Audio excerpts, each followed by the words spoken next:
All right, guys, welcome to another video of the Per Sources podcast. Today, I'm going to be reacting to the news that Daniel Jones has officially been benched by the New York Giants. It should come to no surprise to any of you all. As a Commanders fan, I could care less. But in a way, I am a little bit happy just because Daniel Jones, for whatever reason, always plays good to great against the Commanders. So in that in that sense, I'm happy. But I could care less because we don't have to play him anymore this year, and I could care less because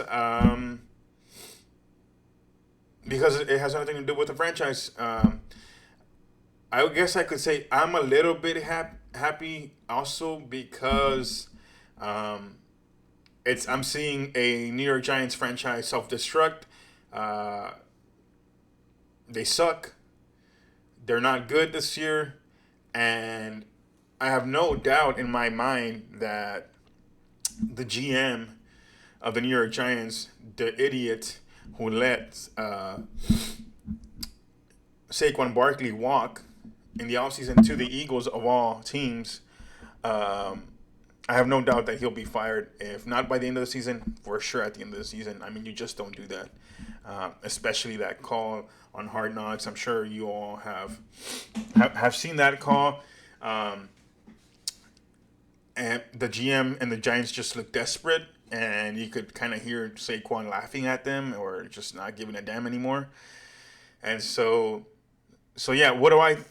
My thoughts on the Daniel Jones benching. I think this will probably be it for Daniel Jones with the New York Giants. Uh, Also referring back to the Hard Knocks episodes. In one of those episodes, or I think it was in the same conversation that owner Mara had with the GM. Essentially, he was saying the GM told the owner, "Hey, we have to get Daniel Jones weapons and give him that real opportunity to see what he has." Basically saying, whatever money we were going to spend on Saquon Barkley, we have to take that money now and try to build a team around Daniel Jones, like meaning good receivers, definitely a good offensive line, which they haven't been able to obtain no matter how much drafting and investment they've done. It hasn't come together, and so not only did you lose your best player, your more popular player, your more beloved player by the fans and the community, but he went to your rival and has dominated everybody and he ran all over you all. And so he's made it known and has made you recognize that what you did was a mistake, and you all look like idiots. The Giants just look like idiots, and the general manager looks like a dumbass. If I was the owner, since I'm benching Daniel Jones, and after what I heard from the GM during the offseason and that conversation about Saquon, basically the GM hedging his bets that you know I don't want to pay Saquon because I want to build a team for Daniel Jones. Since that didn't work out, excuse me, since that bet didn't work out, and now you're benching Daniel Jones, and then you also have to fire the GM who led you to the current state of the franchise. And you just saw the pain in the owner Mara, his pain and his worry that, hey, if Saquon goes to the Eagles, I will not be able to sleep. That's what the owner of the Giants said during that Hard Knocks episode. So, the chickens have come home to roost. The moment of truth. I think it's an admission of failure by the New York Giants. Um, Daniel Jones, I think, although he had some good years, especially that one year where they went to the playoffs, um, I don't remember if they beat the Vikings or not. I think so. I think they beat the Vikings. I could be wrong. Somebody can correct me.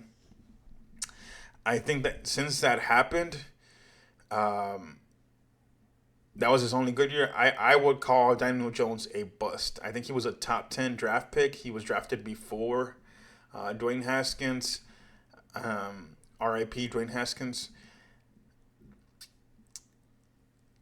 because of where he was drafted, the expectations and all that, and although he did have one good year, I think, excuse me, I think you all, I could, at the very least, I could label him a bust, and I am, and so I really don't care if he's benched or not. I love seeing the Giants self destruct. I love seeing the shitty Giants uh, being a mess. And for 1 year, and hopefully for the foreseeable future, we are not the franchise that is in that situation, because it was always our franchise that was in that situation. So we'll see how it goes for the Giants. I think we have the Cowboys up next. I'm excited for that game. I hope the offense gets back to clicking on all cylinders like it was before. I hope Jaden Daniels gets back to being the Jaden Daniels that we saw. And yeah, I hope we get back into that winning vibe, winning side of football. So thank y'all for watching. Y'all have a good night, and we'll be in touch.